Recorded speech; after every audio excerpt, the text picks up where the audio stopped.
Marcus Rivera believed he had it all, a real estate empire worth millions, a high-society fiancé, and a spotless reputation among Miami's elite. Determined to prove to his ex-girlfriend, Sarah, that she had missed the opportunity of a lifetime, he invited her to his dream wedding at the city's most prestigious cathedral. Marcus expected her to witness his ultimate triumph, but Sarah arrived with a devastating surprise that turned his perfect ceremony into a public nightmare. A 3-year-old child who called him Daddy. In a single moment, Marcus's carefully built life crumbled in front of 300 shocked guests, forcing him to face the truth about the choices he made and the real cost of success. But while discovering he's the father of a child he never knew be his greatest downfall, or his only chance at redemption. Hello. Before we begin, please subscribe to the channel and leave a like. At the end, please rate the story. I will be happy to respond to you in the comments. Now, let's get to the story. The Miami sun flooded the office on the 52nd floor with a golden light that made the Italian marble finishes sparkle like precious jewels. Marcus Thompson leaned back in his Italian leather chair, a satisfied smile spreading across his sun-kissed face as his dark eyes scanned the invitations scattered across the mahogany table. Each golden envelope bore the embossed sterling family crest, and the delicate calligraphy announced a union that would seal not just 2 hearts, but 2 considerable fortunes at 35. Marcus had built a real estate empire stretching across Florida. His hands, now manicured and adorned with a platinum Rolex, had once known calluses and scars from those early struggling years. But that life seemed distant now, almost like it belonged to someone else. Now, he was Marcus Thompson, the man who turned vacant lots into luxury complexes, who dined with politicians and closed multimillion-dollar deals on golf courses. The aroma of premium Colombian coffee, served by his secretary, mingled with the subtle scent of leather and varnish, creating an atmosphere of power and accomplishment. Marcus picked up one of the invitations, feeling the weight of the special paper between his fingers, and a wave of pride warmed his chest. Victoria Sterling would be his wife in just 6 weeks. The heiress of Sterling Industries, with her wheat blonde hair and Caribbean sea blue eyes, would be the cherry on top of his perfect life. Then, a mischievous thought crossed his mind, making his lips curve into a smile that didn't reach his eyes. Sarah Martinez. The name echoed in his thoughts like a distant whisper, stirring memories buried beneath layers of success and arrogance. Sarah, with her curly brown hair and honey-colored eyes that always carried that dreamy look when she talked about her art studies. Sarah, who had cried when he walked out of her life 4 years ago. Like one discards a dress that no longer fits, Marcus stood from his chair and walked over to the panoramic window overlooking Biscayne Bay. The skyscrapers rose like monuments to progress, and he could see yachts dotting the turquoise blue water below. All of this was his territory now, his kingdom won foot by foot, deal by deal. The office door opened with a soft click, and Jake Morrison entered with his usual contagious energy. Jake had been his buddy since college and now served as his business partner and right-hand man. Tall and broad-shouldered, with red hair and an easy smile, Jake was the kind of guy who could close deals both in boardrooms and hotel bars. "Marcus, my man," Jake announced, clapping once. The invitations turned out perfect. Victoria must be over the moon. Marcus turned, the mischievous smile deepening. His eyes gleamed with a light Jake recognized from the prank days back in college. "Jake, do you remember Sarah Martinez?" Jake paused halfway to the visitor's chair, his expression shifting to cautious curiosity. "Sarah? That artist you dated a few years ago? Of course I remember. Why?" Marcus returned to his desk, picking up a pristine golden envelope. The paper felt heavy and luxurious between his fingers, and he could feel the refined texture beneath his fingerprints. "I'm thinking about sending her an invitation." The office fell silent for a moment, save for the almost imperceptible hum of the air conditioning. Jake tilted his head, studying his friend's face. "A wedding invitation? To your ex? Marcus, man, are you sure this is a good idea?" Marcus laughed, a rich, confident sound that echoed off the finely paneled walls. He sat back down, drawing one of the golden invitations closer and began writing with a gold Mont Blanc pen. "Jake, my friend, you don't get it?" he said, every word dripping with pleasure and certainty. "I want Sarah to see what she missed, I want her to know that while she was playing artist in some tiny apartment, I was building an empire. The words flowed like liquid silk from the pen. Sarah Martinez. Marcus made sure to perfect the calligraphy, imagining Sarah's delicate hands holding that invitation, her honey-colored eyes tracing the golden letters. Jake moved closer, leaning on the edge of the desk. His expression was a mix of admiration and concern. You really want to stir that pot after all this time? Marcus paused just long enough to look at Jake, his dark eyes shining with an almost feverish intensity. She thought I'd never get anywhere, remember? Said I was too ambitious, that I didn't know how to enjoy the simple things in life. He mocked Sarah's voice, sweet and teasing. Well, now she's going to see exactly where my ambition took me. The office seemed to pulse with Marcus's energy as he finished writing the address. Each number, each letter was placed on the paper with deliberate precision. He remembered the address perfectly. A small Coconut Grove apartment where Sarah lived when they broke up. She was probably still there, he thought with cruel satisfaction, still struggling to pay rent with sporadic sales of her paintings. Marcus? Jake tried again but was cut off by his friend's laughter. Jake, relax. I won in life. Marcus gestured grandly, encompassing the entire luxurious office. Look around. Penthouse in South Beach, office on top of Miami, fiancé who's heir to one of Florida's largest fortunes. And in 6 weeks, I'll be marrying in the Sterling Mansion, with 500 guests, a jazz band, and champagne more expensive than most people make in a month. Jake studied his friend with a mix of admiration and apprehension. He'd known Marcus long enough to know that when he wore that determined look, nothing in the world would make him change his mind. Marcus finished writing the address with a flourish, holding the envelope up like a trophy. The sunlight pouring through the window made the golden paper shine like real gold. She needs to know she made the wrong choice letting me walk away. His words carried absolute conviction, as if proclaiming a universal truth. Sarah Martinez will hold this invitation in her hands and realize she missed out on being with a winner. The silence that followed was filled only by the distant sound of Miami traffic far below and the barely audible hum of the building's elevators. Marcus stood again, walking over to a small side drawer where he pulled out a golden seal engraved with his initials. Jake watched, fascinated and slightly horrified, as Marcus warmed the seal over the small flame of a gold lighter. The melted wax dripped precisely onto the envelope, and Marcus pressed his personal signet ring into it, creating a mark that looked like a royal crest. Done, Marcus said, holding the sealed envelope up to the light.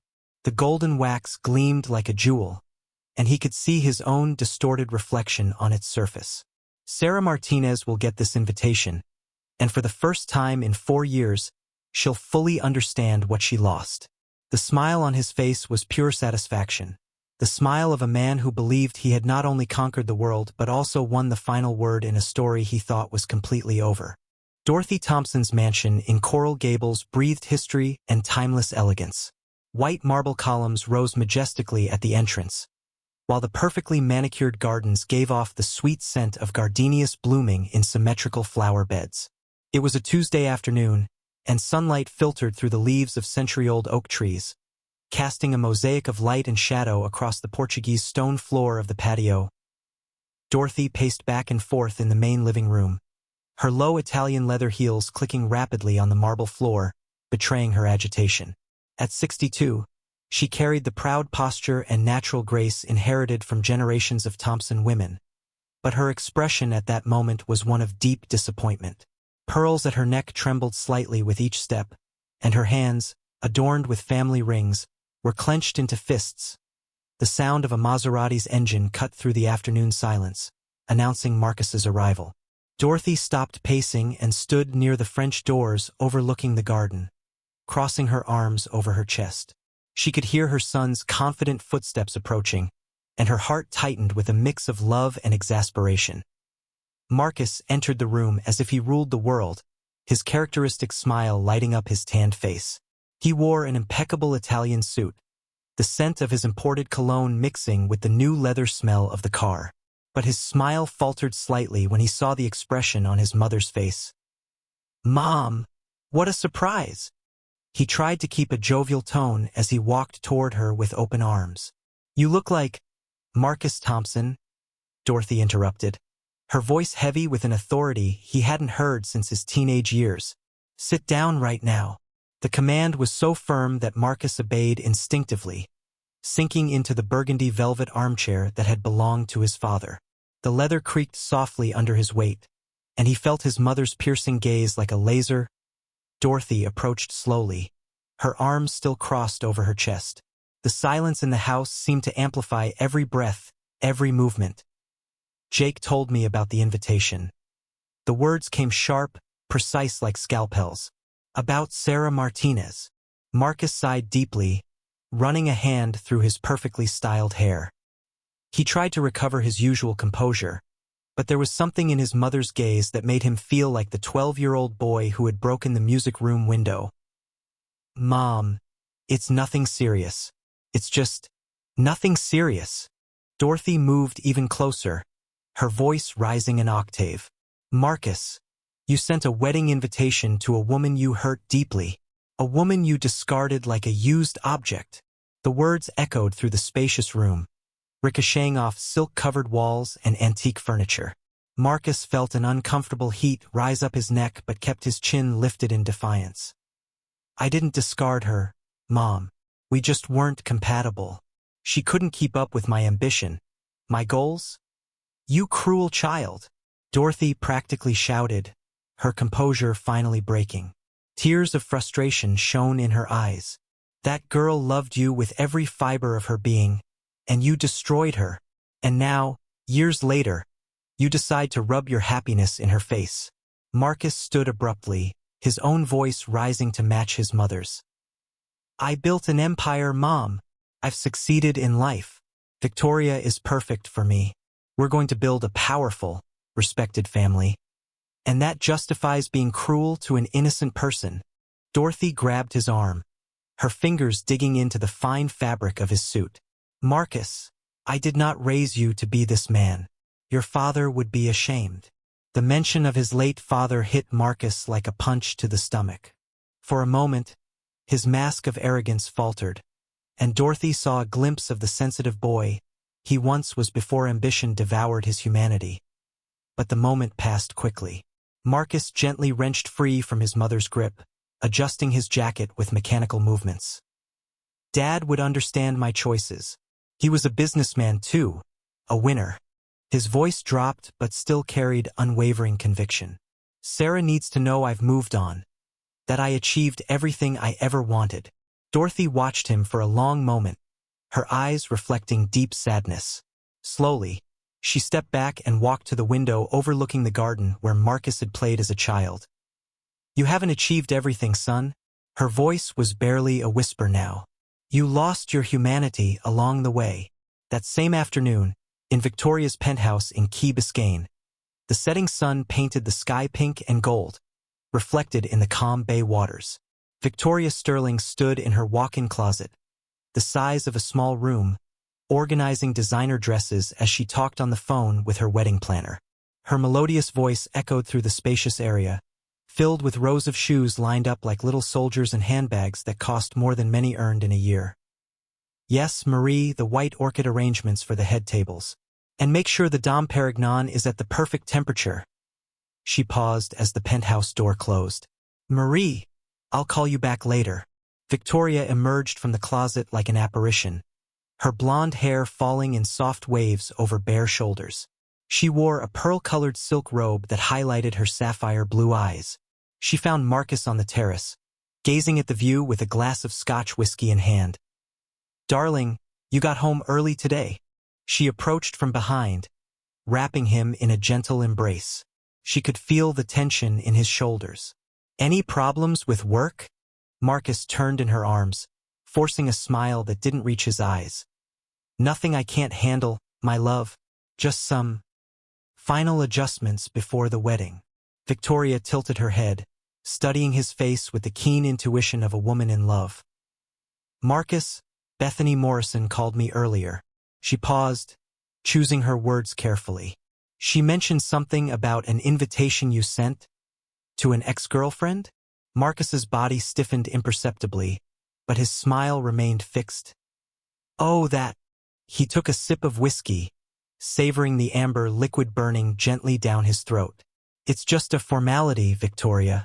Sarah was part of my past, and I wanted to close that chapter properly.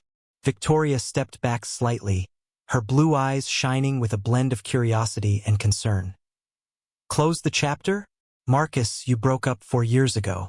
Isn't that chapter already closed? He turned back to the view, watching the yachts gently sway at the private marina. The sea breeze carried the scent of salt and adventure, but also memories he preferred to keep buried. Victoria, darling.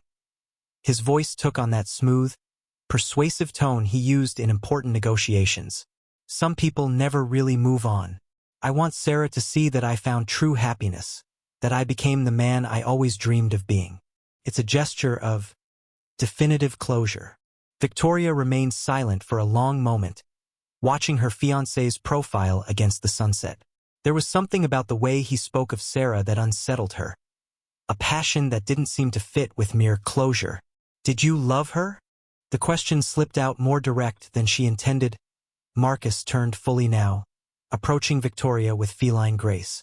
His hands found her delicate face, his thumb caressing her smooth skin. Victoria Sterling. He pronounced her name like a prayer. You are the woman I've always waited for. Intelligent, sophisticated, from a respectable family. Sarah was a youthful experience, a mistake in judgment that I corrected long ago. He kissed her then, a deep and possessive kiss tasting of fine whiskey and golden promises. When they pulled apart, Victoria felt slightly dizzy, but concern still clouded her eyes like storm clouds. Just be gentle, Marcus. No matter how it ended, she was important to you once. Marcus smiled, that charming smile that had won crowns and sealed million-dollar deals. Of course, my love, I'm always a gentleman. In Homestead, about 40 miles away from Marcus and Victoria's glamorous world, Sarah Martinez slowly walked to her mailbox. The housing complex where she lived was clean and well-kept, but definitely modest. Palm trees dotted the grounds, offering welcome shade from Miami's afternoon heat. The sound of children playing in the common area created a cheerful symphony that contrasted with the weariness Sarah felt in every muscle at T31.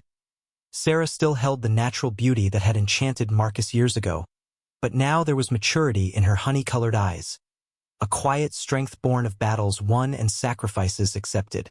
Her curly brown hair was tied up in a practical bun, and she wore the navy blue uniform of the hospital where she worked the afternoon shift as a nurse. Her hands, which once held paintbrushes and created worlds of color and imagination, now carried the fatigue of 12 hours caring for patients. Yet there was still kindness in every movement, a gentleness that time and hardship had not erased. Sarah opened the mailbox with a small, worn key, expecting the usual bills and maybe some promotional flyers. But her heart nearly stopped when her fingers touched a heavy, golden envelope, her name written in handwriting she would recognize anywhere in the world. No! The word escaped her lips like a barely audible sigh in the warm afternoon air.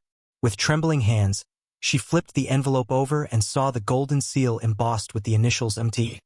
The world around her seemed to disappear. The children's voices, the distant hum of traffic, the aroma of dinner cooking in nearby apartments. Everything reduced to that piece of paper in her hands. Sarah climbed the stairs to her second-floor apartment with mechanical steps, as if walking through a dream. Her breathing was uneven, and she could feel her heart pounding against her ribs like a frightened bird trying to escape its cage. The apartment was small but cozy, furnished with simple pieces and some of her own paintings hanging on the walls.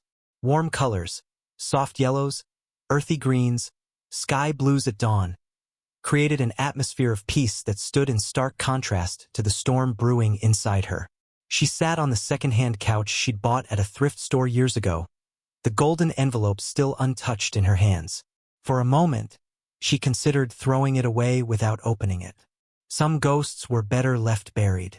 But curiosity and an old pain that had never fully healed propelled her forward. With fingers shaking slightly, she broke the golden seal. The invitation slipped out like a tongue of gold, and the words danced before her eyes through tears she refused to shed. Marcus Thompson and Victoria Sterling have the honor of inviting you to their wedding ceremony. Sarah read the words once, then again, as if repeating them could change their meaning. The embossed letters seemed to pulse under the soft glow of the table lamp. Each word a small dagger in wounds she thought long healed. Victoria Sterling. The name sounded familiar, and Sarah vaguely recalled seeing photos of the heiress in society magazines. Beautiful, sophisticated, exactly the type Marcus always said should be by the side of a successful man. Tears finally fell silently down her cheeks as she held the invitation against her chest. They weren't tears of lost love, that grief she'd done long ago. They were tears of a reopened wound, from the casual cruelty of someone she had once loved with every fiber of her being. After a few minutes, Sarah wiped her eyes and walked to her small bedroom. The lightwood dresser was one of the few pieces left from her past life, when she still dreamed of being an artist, when she still believed love was enough to overcome any obstacle.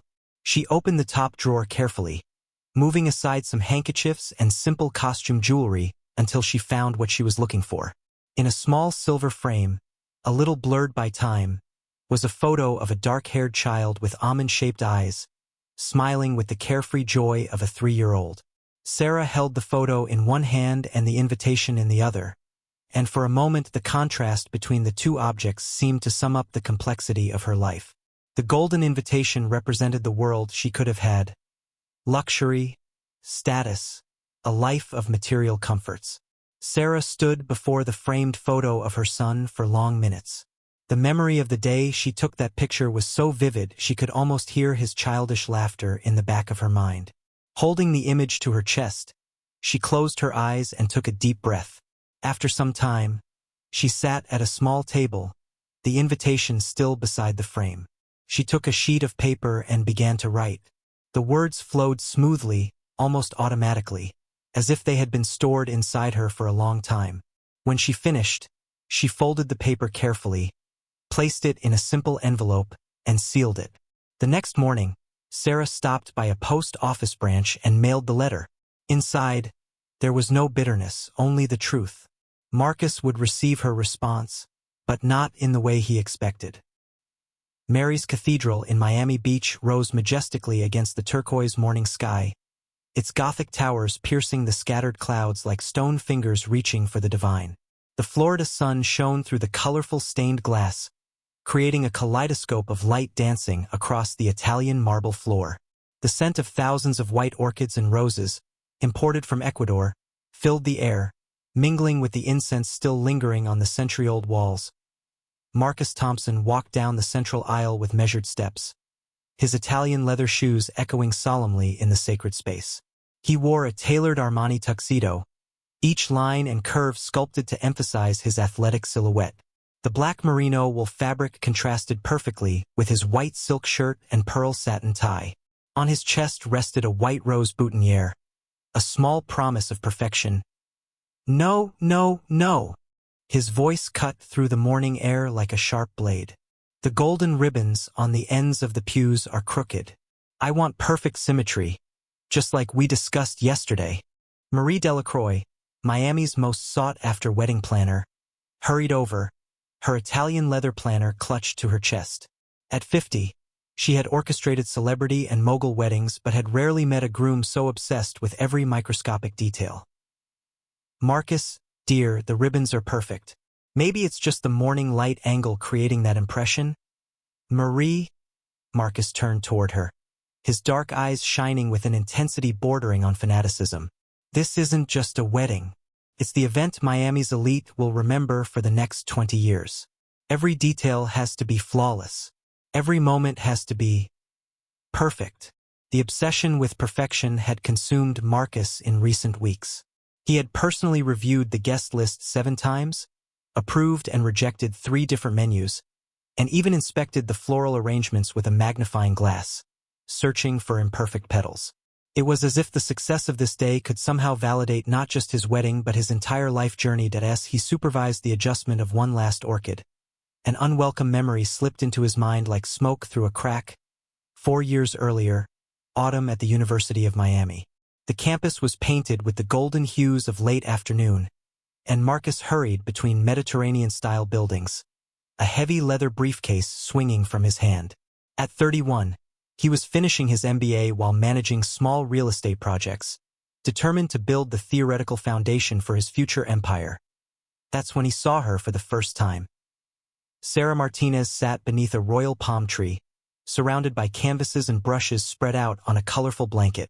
Her curly brown hair caught the golden afternoon light, and she bit her lower lip in concentration as she mixed paints on her palette.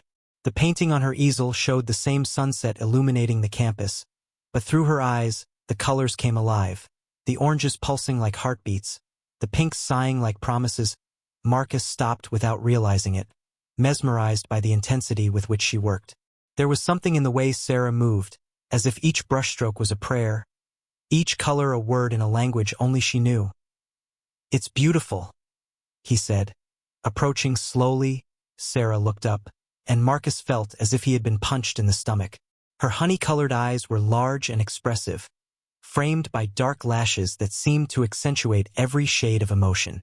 A shy smile blossomed on her lips, and she blushed slightly. "Thank you," she replied, her voice carrying a soft South Florida accent. "I'm still learning how to capture the light properly." Marcus Thompson, he extended his hand, and when Sarah touched it to greet him, an electric current ran through his arm. "Sarah Martinez. Nice to meet you, Marcus Thompson." The way she said his name, with that melodic voice and genuine smile, stirred something in Marcus's chest, something he couldn't name. "Mr. Thompson?" Marie's voice brought him back to the present. "The musicians have arrived for rehearsal." Marcus blinked, the memory dissolving like sugar in rain. He looked around the cathedral, noting the preparations continuing full steam. Florists adjusted the final arrangements, sound technicians tested microphones, and the string quartet tuned their instruments in perfect harmony. "Perfect," he murmured, adjusting his tie. "Exactly as it should be." But as he walked toward the altar to check his position, another wave of memories hit him. 6 months after they met, Marcus and Sarah had become inseparable. He had discovered that behind Sarah's quiet kindness was a deep and complex soul, able to find beauty in the most unexpected places. She had transformed the way he saw the world, not just as a collection of business opportunities, but as a place full of subtle magic. It was a summer night, and they were in Sarah's tiny apartment in Coconut Grove. The air conditioning was broken, so the windows were open, letting in the night breeze scented with jasmine and the distant sound of waves crashing on the beach. Scented candles lit the small space, casting dancing shadows on walls covered with Sarah's paintings. Marcus lay on a second-hand couch, his head in Sarah's lap as she ran her fingers through his hair. He had just shared his plans to expand his business, his dreams of building skyscrapers that touched the clouds, and Sarah listened with full attention, one of her most charming qualities. "You'll achieve all that and more," she said softly, her voice like warm honey. "I believe in you, Marcus. Completely." He turned to look at her, and the full moon shining through the window lit her face like a divine spotlight. At that moment, Marcus felt something he had never experienced. A mix of desire, tenderness, and something deeper he couldn't put into words. "Sarah?" he began, but she placed a finger on his lips. "Shoo," she whispered, leaning in to kiss him. Sometimes words aren't necessary. And that night, in the small, imperfect apartment, with the warm air and the city sounds around them, Marcus felt a happiness no professional achievement had ever matched. "Mr. Thompson?" Marie's voice was more insistent now. "We need to rehearse your entrance." Marcus shook his head vigorously, banishing the memories like annoying flies. He couldn't afford sentimentality, not today. Today was about the future, about the perfect life he had built. But as he took his place at the altar, waiting for rehearsal, he couldn't stop his mind from drifting to the final days of his relationship with Sarah. March 2020. Marcus's temporary office was on the 20th floor of a commercial building downtown Miami, very different from the empire he would command years later. Financial papers covered the simple metal desk, and 2 phone lines rang constantly as he navigated negotiations and contracts. For 3 days, a golden opportunity had been emerging, The North Star Development Company in New York was offering a senior position that could catapult his career decades ahead. It would be 6 times his current salary, access to the most prestigious projects on the East Coast, and a chance to work with the most respected names in real estate. But there was a problem. Sarah. She had come into the office that Tuesday afternoon carrying a paper bag with Cuban sandwiches from her favorite restaurant on Calle Ocho. Her honey-colored eyes shone with the natural joy that always lit up any room she entered. She wore a simple dress, as blue as a spring sky, and her curls were loose, dancing gently with the breeze flowing through the window. "Surprise!" she announced, placing the bag on the desk. "I thought you needed a lunch break." Marcus looked at her for a long moment, a strange feeling growing in his stomach. For 3 days, he had rehearsed this moment, prepared his words. But now, with Sarah smiling at him as if he were the most wonderful thing in the world, everything felt harder. "Sarah, we need to talk," he said, his voice colder than intended. Her smile faltered slightly, like a flower touched by frost. She sat in the visitor's chair, her delicate hands clasped in her lap. "Sure. About what?" Marcus leaned back in his chair, physically putting distance between them. The words he had planned sounded so logical in his mind but felt like shards of glass in his throat now. "I received an offer from North Star Development in New York. It's the opportunity of a lifetime, Sarah. 5 years working with them, and I could open my own company with guaranteed funding." Sarah blinked slowly, processing the information. Part of her already knew where this conversation was heading. "New York?" she repeated, as if tasting the words. "For how long?" "Permanently." The silence that followed was filled only by the hum of the air conditioner and the distant sound of Miami traffic. Sarah clenched her hands in her lap, her knuckles whitening. "And us?" The question escaped like a whisper. Marcus stood abruptly, walking to the window. Down below, the city buzzed with life and possibilities, and he could see his future stretching out like a golden road. "Sarah, you're wonderful. You're sweet, talented, with a generous heart. But we want different things from life." "What do you mean?" There was a rising note of panic in her voice. Marcus turned to face her, forcing his expression to stay neutral, professional. "I have ambitions. I want to build an empire, leave my mark on the world. I need a partner who understands that, who can keep up at that level.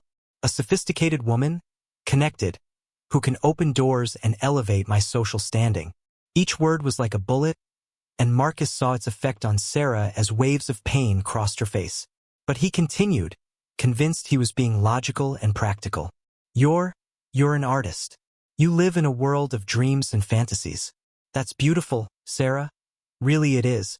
But it's not the real world. It's not my world." Sarah rose slowly, as if moving through molasses. Her hands trembled slightly. "Marcus?" she began, her voice breaking. "There's something I need to tell you. Sarah, please don't make this harder than it already is." He interrupted, running a hand through his hair. "You'll find someone perfect for you. An artist, maybe, or a teacher. Someone who appreciates your simplicity." The word simplicity hung in the air like an insult. Sarah recoiled as if slapped. "My simplicity?" she repeated, disbelieving. "You know what I mean," Marcus went on, already committed to his course. "You like staying home painting, walking on the beach, dining at small family restaurants. Those things are precious, but I need more. I need galas, networking events, a wife who can host dinners for important clients." Sarah stared at him for a long moment, tears forming in her honey eyes. When she finally spoke, her voice was barely a whisper. "I'm pregnant, Marcus." The word struck Marcus like lightning. He stared at her, his mind racing to process the impossible information. "What?" "I found out yesterday. I came here to tell you." Tears began to stream down her cheeks. "I thought you'd be happy." For a moment, the future Marcus had so carefully built in his mind wavered. He could picture a different life, weekends in parks, backyard barbecues, nights rocking a child to sleep. For a fleeting second, that life seemed appealing. But then the New York opportunity, the millions, The empire he had dreamed of reasserted themselves in his mind. A child meant commitments, sacrifices, a slowdown in his plans. "Sarah?" he began, his voice turning cold, almost clinical. "This changes nothing. Actually, it makes everything clearer. You need to understand that I won't let this interfere with my plans." Despair in her eyes turned into something darker, a mixture of disbelief and horror. "That? Our child? You're calling it this? Sarah? Be realistic. You're 27, broke, living in a shoebox apartment. Do you really think you can raise a child in that environment?" He concluded, his tone cutting. Sarah felt the ground vanish beneath her feet. It took her several seconds to reply, as if every word had to cross a mountain of pain. "It doesn't matter how big the apartment is, Marcus. What matters is the love that child would have. The care, the presence. But you never understood those things, did you?" Marcus looked away, uncomfortable. For the first time, he hesitated. But the moment was brief. "I'm sorry, Sarah. I hope you find a way to deal with this. But I can't, and won't, change my plans." Sarah stood still for a moment. Silently, she picked up the sandwich bag, set it on the table, and walked toward the door. When she got there, she turned slowly. "One day, Marcus, you'll realize that not every empire is worth the price of a soul." She left without slamming the door. She only left behind the scent of jasmine, a broken heart, and the beginning of a new life, alone but strong. And Marcus stood frozen in the center of the room, surrounded by papers, contracts, and ambitions. But for the first time, it all seemed incredibly silent. Part 4 Saturday morning in Miami Beach dawned with a golden light that seemed made just for the occasion. St. Mary's Cathedral stood like a Gothic jewel against the sapphire blue sky, its medieval towers reflecting the morning light like stone beacons. Outside, a crowd had already gathered, not just guests arriving in limousines and luxury cars, but also onlookers and social press photographers, all eager to capture every moment of what promised to be Miami's wedding of the year.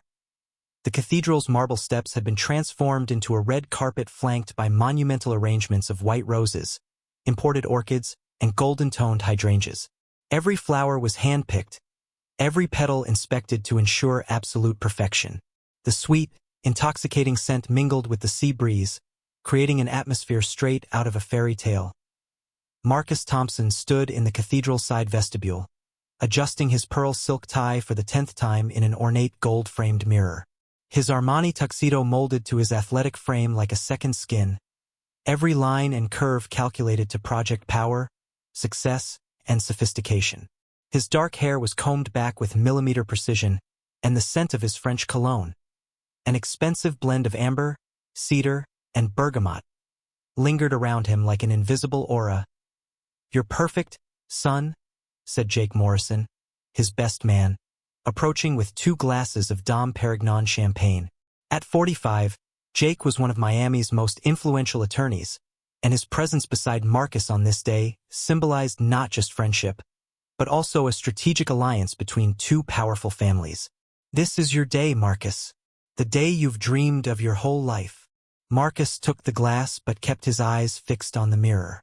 For a fleeting moment, a shadow of anxiety crossed his face. No typical groom's nerves, but something deeper, as if he were trying to convince himself of something. 300 guests, Jake," he murmured, sipping the champagne that cost more per bottle than many made in a week. "All the most important names in Miami, some flying in from New York just to be here. The governor, 3 senators, the editor of the Miami Herald. And they're all here to celebrate your success," Jake finished, lightly tapping his friend on the shoulder. Marcus Thompson, from a modest apartment in Hialeah to the top of Miami's elite. What an inspiring story. But even as he received congratulations, part of Marcus's mind was preoccupied with other thoughts. Discreetly, his eyes scanned the mirror, trying to catch a glimpse of the sanctuary behind him. Would she come? Would Sarah receive the invitation and have the courage, or the curiosity, to attend? The idea that she might witness his triumph, see with her own eyes everything he had achieved, everything she had lost by not keeping up with him, sent waves of satisfaction through his chest. On the other side of the cathedral, in the main vestibule, Victoria Sterling was the embodiment of bridal elegance. Her wedding dress, an exclusive Vera Wang creation costing $50,000, was a masterpiece of French silk and Belgian lace. The bodice, hand-embroidered with thousands of microscopic pearls and Swarovski crystals, hugged her silhouette like liquid water. The skirt flowed in ethereal layers of tulle and organza, creating an almost ghostly effect as she moved. Her diamond tiara, a Sterling family heirloom that had belonged to her great-grandmother, captured and refracted the candlelight in the cathedral, creating tiny rainbows that danced on the stone walls. Her 5-foot-long veil was a cascade of silk floating in the air, edged with real gold threads forming delicate floral patterns. "You look absolutely stunning, dear," said Dorothy Sterling, her mother, approaching with tears of pride shining in her eyes. At 58, Dorothy was a woman who had aged with grace and elegance, and seeing her only daughter about to marry such a successful man filled her maternal heart with deep satisfaction. Victoria smiled, but there was a subtle nervousness in her blue eyes. These weren't typical bride jitters. She was genuinely in love with Marcus and eager to begin her life as his wife. But there was something about the way he had handled the invitation situation with his ex-girlfriend that unsettled her. A coldness she couldn't quite forget. "Mom," she whispered, gently adjusting her elbow-length lace glove. "Do you think Marcus really loves me? Not just what I represent?" Dorothy paused mid-veil adjustment, her eyes meeting her daughter's in the ornate mirror. "Victoria Sterling," she said firmly, using her full name as she did when conveying something important. "You're an intelligent, educated woman from a respectable family, and absolutely beautiful. Any man would be lucky to have you as his wife. Marcus Thompson may have his flaws, but he's no fool. He recognizes quality when he sees it." But even as she reassured her daughter, Dorothy couldn't help but feel a pang of worry. There was something about Marcus's intensity, the obsessive way he had planned every detail of this wedding, that made her wonder if he was marrying Victoria, or merely the idea of what she represented at exactly 2 o'clock. The cathedral's double doors opened with a solemnity that made everyone's heart race. The Miami Symphony Choir began to sing Schubert's Ave Maria, their voices rising to the Gothic vaults like angels announcing a heavenly event. The sound reverberated off the stone walls, creating harmonious echoes that seemed to amplify the moment's sacredness. All 300 guests rose in unison, the swish of expensive fabrics and designer shoes on marble creating a subtle symphony of privilege and power. In the front rows, Miami's most influential names watched with approving smiles. The mayor was present, alongside 2 federal judges. Real estate magnates, heirs to family fortunes, socialites whose names regularly appeared in society columns. All witnesses to Marcus Thompson's definitive social rise. Marcus stood at the altar, and as he turned to watch the procession, a pure triumphant smile lit his face.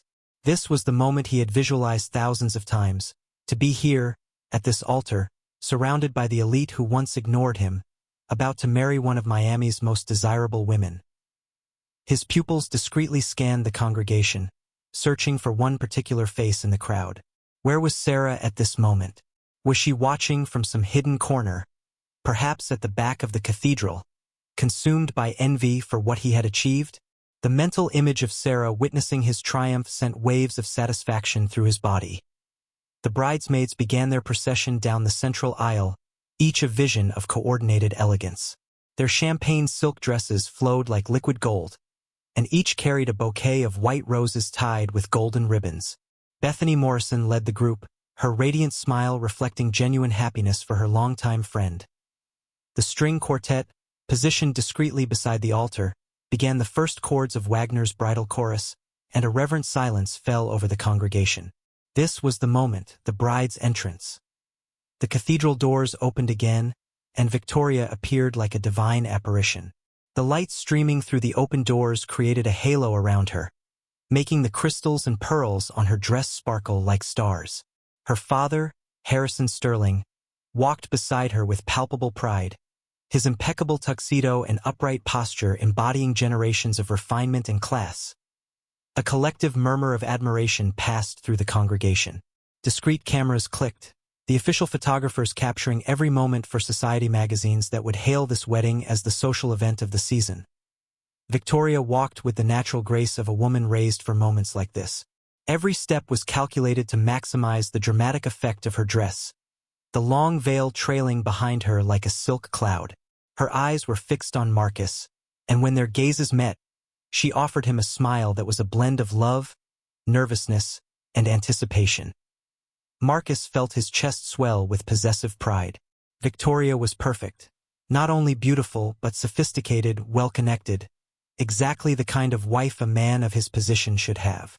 She would be the ideal partner on his journey to the top of Miami's society and beyond. As Victoria neared the altar, the choir intensified its performance, voices rising in complex harmonies that seemed to touch the very souls of those present. The scent of flowers grew stronger, mingling with the guests' expensive perfumes and the incense burning in small side altars. Harrison Sterling handed his daughter's hand to Marcus with a solemnity that spoke of generations of family tradition. For a moment, the three stood united at the altar, the patriarch passing the torch to the new son-in-law, the continuation of lines of power and influence. "I'll take good care of her," Marcus whispered to Harrison, firmly shaking the older man's hand. "I know you will, my boy," Harrison replied. His words weighted with decades of experience in judging men's character. Victoria took her place beside Marcus, and for a moment they stood there, side by side before the cathedral's ornate altar, surrounded by flowers, heavenly music, and the blessings of Miami's most powerful and influential. Father Morrison, a rotund man in his 60s who had officiated weddings for 3 generations of Miami's elite, approached the pulpit holding the ritual book. His deep, resonant voice, honed by decades of sermons, cut through the music as the choir gradually fell silent. "Beloved brothers and sisters," he began, his voice echoing majestically through the cathedral vaults. "We are gathered today in this sacred house to witness and bless the union of Marcus Thompson and Victoria Sterling in holy matrimony." The guests settled back into their seats, the sound of fine fabrics and discreet jewelry creating a minimal luxury symphony. Marcus felt the weight of 300 pairs of eyes on him, and the sensation was intoxicating. This was his ultimate moment of triumph. "Matrimony," the priest continued, his voice taking on the ritual cadence of centuries of tradition, "is a sacred institution, established by God as the foundation of family and society. It is a commitment not to be taken lightly, but with reverence, discretion, and the fear of the Lord." Victoria gently squeezed Marcus's hand, their fingers entwined as symbols of lives about to be permanently joined. She could feel his palms slightly damp with nerves, but looking at his profile, she saw only confidence and satisfaction. "Marcus Thompson," the priest addressed him directly, "do you take Victoria Sterling to be your lawful wedded wife, to love and protect her, in wealth and in poverty, in health and in sickness, all the days of your life?" "Yes, I do," Marcus replied, his voice clear and firm, echoing through the cathedral. "Victoria Sterling," the priest turned to her, "do you take Marcus Thompson to be your lawful wedded husband, to love and honor him, in wealth and in poverty, in health and in sickness, all the days of your life?" "Yes, I do," Victoria answered, her voice carrying just a slight tremor of emotion. The priest opened the ritual book wider, preparing for the most formal part of the ceremony. The congregation held its collective breath, sensing they were witnessing more than just a marriage. This was the coronation of Miami's newest power couple. "If anyone present," Father Morrison proclaimed, his voice rising to reach every corner of the cathedral, "knows any legal reason why Marcus Thompson and Victoria Sterling should not be joined in matrimony, let them speak now or forever hold their peace." The silence that followed was absolute and profound, filling every inch of the sacred space. Marcus felt a moment of tension, not because he expected anyone to object, but because this was traditionally the moment when any last-minute drama might unfold. His eyes quickly scanned the congregation once more, searching for that familiar face he still half expected to see. The seconds stretched endlessly, each heartbeat echoing in the sacred silence, while 300 of Miami's most powerful citizens waited to witness the final union of 2 of their own. The silence that followed Father Morrison's solemn question was dense and reverent, filling every inch of the Gothic cathedral like an invisible cloak. 300 pairs of eyes stayed fixed on the altar, where Marcus and Victoria awaited the continuation of the ceremony. The scent of white orchids seemed more intense in that moment of absolute stillness, mingled with incense and expensive perfumes drifting through the controlled air. Marcus felt a drop of sweat trickle down his temple, despite the cathedral's climate control. His fingers tightened slightly around Victoria's gloved hand, and he could feel his own racing pulse pounding against the starched collar of his silk shirt. This was the moment.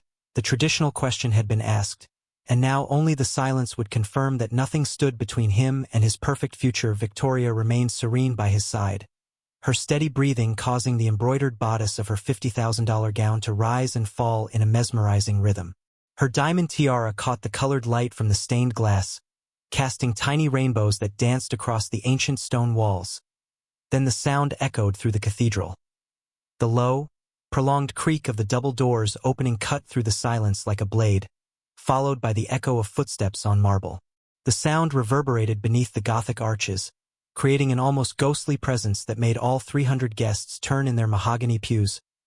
Marcus turned his head instinctively, along with the entire congregation, and when his eyes met the figure at the cathedral entrance, a slow, satisfied smile began to spread across his lips. It was her. Sarah Martinez had come, exactly as he had imagined. His cruel trap had worked perfectly. Sarah walked down the central aisle with a dignity that was almost real, her head held at an angle that spoke of hard-won courage. She wore a simple navy crepe dress that contrasted sharply with the opulence around her. A modest piece likely costing less than $200, but on her slightly more mature frame, it fit with a natural elegance money couldn't buy. Her curly brown hair was pulled back into a low, simple but neat bun, and she wore no jewelry beyond small silver earrings. In her hands, she held a small brown leather purse. No flowers, no drama, just a quiet presence that somehow filled the vast cathedral space. Whispers began immediately, low murmurs like dry leaves stirred by the wind. Guests leaned toward each other, whispering behind discreet fans and ceremony programs. Who is that woman? Why is she here? How did she get past security? Marcus felt a wave of pure triumph wash over him. Perfect. Absolutely perfect. Sarah had received his cruel invitation and couldn't resist. The curiosity, the pain, perhaps even a pathetic hope to win him back had brought her here. Now she would be forced to watch his ultimate success, see with her own eyes all that she had lost by failing to follow him up the ladder. He imagined the thoughts running through Sarah's mind at that moment. The regret, the envy, the painful realization that she had let go of the man who was now about to marry one of Miami's most desirable women. The satisfaction was so intense that Marcus almost laughed out loud.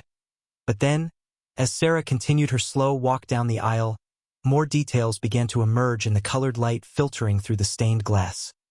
She was not alone. A small figure walked beside her, tiny steps struggling to keep up with Sarah's longer stride.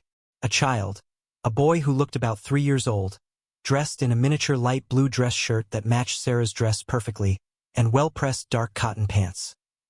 The boy held Sarah's free hand tightly, his small fingers entwined with hers in complete trust.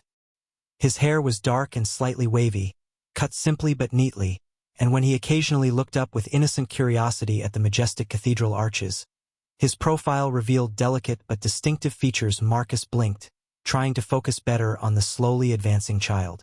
There was something familiar in that small face, something that sent a chill of unease down his spine. The shape of the eyes, the angle of the chin, the way the dark hair curved slightly over the forehead. The congregation's whispers grew louder, turning into a more audible murmur.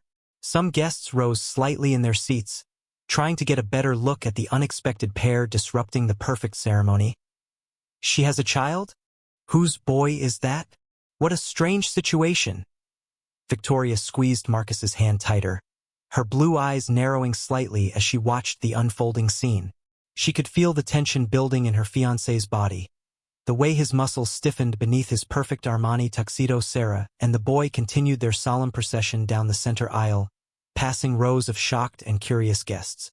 The light streaming through the Gothic windows illuminated their faces, and as they neared the altar, more painful details became clear.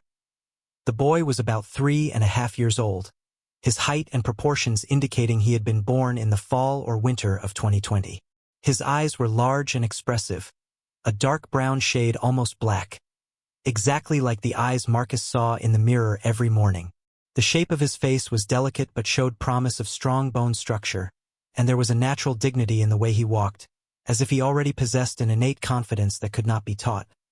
But it was when the boy looked directly at the altar, locking eyes with Marcus across the distance separating them, that the truth hit like a lightning bolt. Marcus felt the world wobble around him.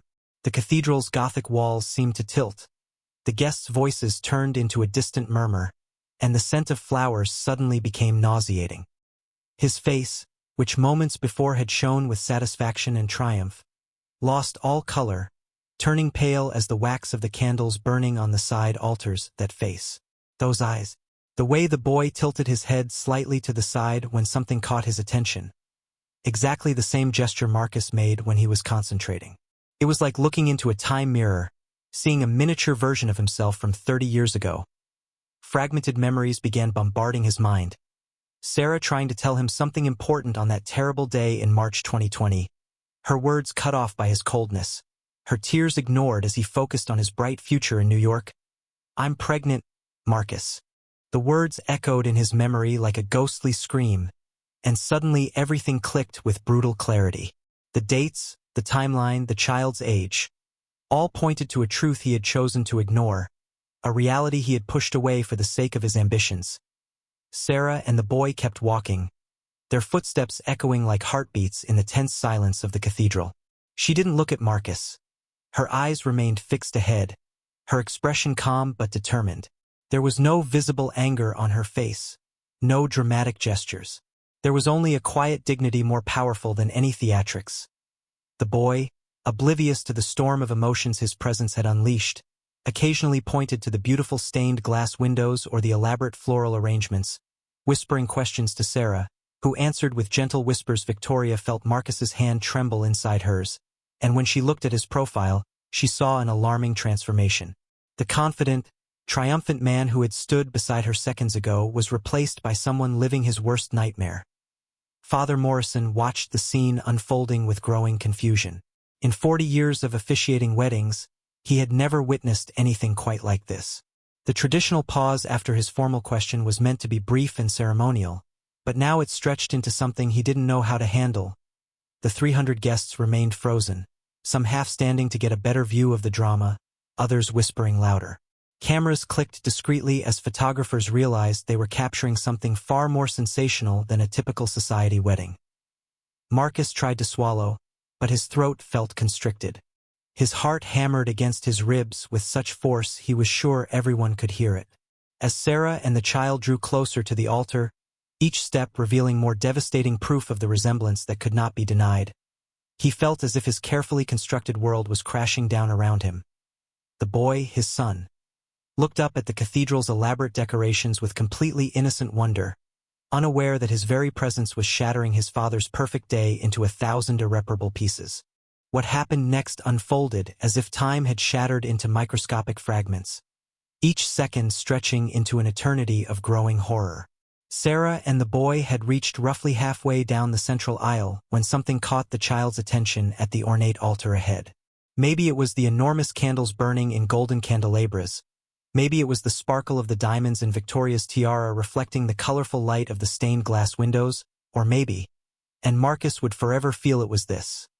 It was some instinctive, primal recognition that exists between father and son even when they've never met.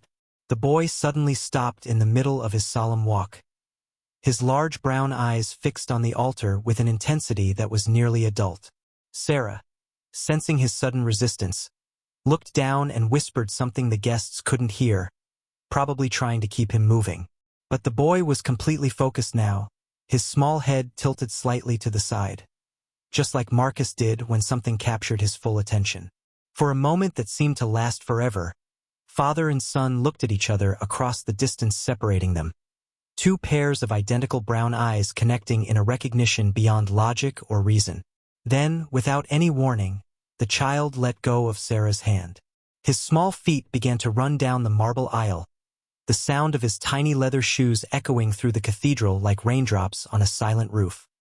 His pale blue dress shirt billowed behind him as he ran with the innocent determination only children possess, his arms swinging in rhythm with his hurried steps. "Wait!" Sarah whispered urgently, reaching for the air where her son's hand had just been. But it was too late. He was already running toward the altar with a purpose that was both touching and devastating. The 300 guests turned their heads like sunflowers following the sun, watching the small figure dash down the central aisle of Miami's most prestigious cathedral. The collective sound of held breaths created a vacuum of silence that made even the echo of the boy's footsteps seem amplified.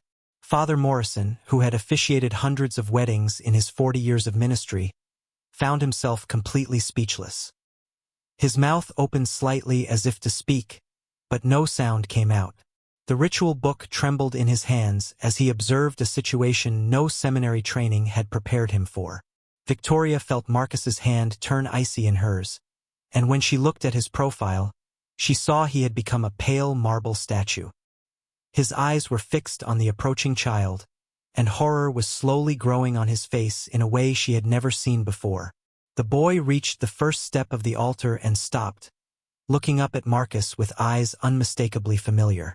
For a moment that seemed suspended in time, father and son stood just feet apart, separated only by a few marble steps and 3 years of willful ignorance. The child was even more beautiful up close. His features were delicate but strong. His dark hair with a hint of waves matched exactly with Marcus's childhood photos. The way he held his small shoulders straight. Everything pointed to an undeniable truth Marcus had spent 3 years avoiding. "Hi," the boy said softly, his voice high and clear in the sacred silence. He looked directly at Marcus with complete innocence, unaware that his very presence was shattering lives and dreams. His small hands fidgeted with the buttons of his little dress shirt, a nervous habit Marcus recognized because he did the same when he was focused. The entire cathedral held its breath. Victoria's grip on Marcus's hand tightened involuntarily as her heart began to race with growing realization. The guests leaned forward in their pews, straining to hear what would come next. Sarah stayed where Daniel had left her, halfway down the aisle, tears streaking down her cheeks. But she made no move to retrieve her son. There was something in her posture that hinted she had known this moment would come, perhaps even planned for it. The boy studied Marcus's face with the intense curiosity of a child, tilting his head in that familiar gesture. His eyes, so much like Marcus's own, searched as if looking for something he couldn't name. Then, in a voice barely above a whisper yet carrying clearly through the acoustically perfect cathedral, he spoke the word that would destroy everything Marcus had built. "Daddy." The sound of that single word seemed to shatter something fundamental in the fabric of reality. The cathedral, which moments before had been filled with the warm murmur of an elegant society wedding, suddenly became cold as a tomb. The silence that followed was so complete that the distant sound of Miami traffic outside became audible, along with the soft hum of air conditioning and the barely perceptible cracking of wax from the massive candles. Marcus felt his knees give slightly, and only Victoria's grip on his hand kept him from swaying visibly. The blood drained from his face so completely that several guests near the altar would later describe him as looking ghostly. His mouth opened and closed soundlessly, like a fish out of water, while his mind struggled to process the reality crashing down around him. Victoria made a small, choked sound and took an involuntary step back. Her eyes darted between Marcus and the child, and even without any context, the physical resemblance was so striking that understanding began to dawn with horrible clarity. The child's features were like a perfect miniature of the man she was supposed to marry in just minutes. The whispers started like a dam breaking. 300 of Miami's most prominent citizens began talking at once, their voices creating waves of sound that rose and fell like ocean tides. "Oh my God! Did you see? That child looks exactly like..." He called Marcus. "Who is that woman? How is this possible? DNA doesn't lie. What a scandal." Poor Victoria. Dorothy Sterling, seated in the front row, gripped her pearls so tight the string nearly broke. Her face turned ashen as she realized her daughter's perfect wedding day was becoming a very public nightmare. Harrison Sterling's jaw tightened, his businessman's mind already calculating the social and financial fallout of what was unfolding. Jake Morrison, Marcus's best man, instinctively stepped closer to his friend, but even he seemed paralyzed by the sheer impossibility of the situation. His legal mind raced, trying to think of a way to contain what was clearly about to become a scandal of epic proportions. But all the whispers, shocked gasps, and rustling of expensive fabric as people shifted in their seats faded into background noise. In the center of it all, Marcus stared down at the small boy, at Daniel as Sarah had called him, who looked back with such trust and innocence that it was physically painful. The child wasn't upset by the chaos his words had caused. He simply stood there, looking up at the man he somehow recognized as his father, waiting for a response or acknowledgement. His small hand reached out tentatively, as if to touch Marcus's hand, to confirm that this tall man in the elegant clothes was indeed the daddy he had asked about. Marcus's eyes traveled from the boy's face to Sarah, standing halfway down the aisle with tears streaming down her cheeks, yet her chin raised proudly. She wasn't looking at him with anger or accusation. There was something deeper in her expression, a sadness mixed with relief, as if a burden she had carried alone for 3 years was finally being shared. Suddenly, with devastating clarity, Marcus remembered that day in March 2020. Sarah trying desperately to tell him something important, her hands shaking as she reached for him. Her words, "I'm pregnant," Marcus dismissed so coldly while he focused on his interview prep for New York. He remembered closing the door in her face, choosing his ambition over her pleas for just a minute of his time. He remembered the months that followed in New York, when she tried calling and he never answered, when her texts went unread because he was too busy building his empire to deal with what he convinced himself were manipulative attempts to hold him back. 3 years and 4 months. Daniel appeared to be about 3.5 years old.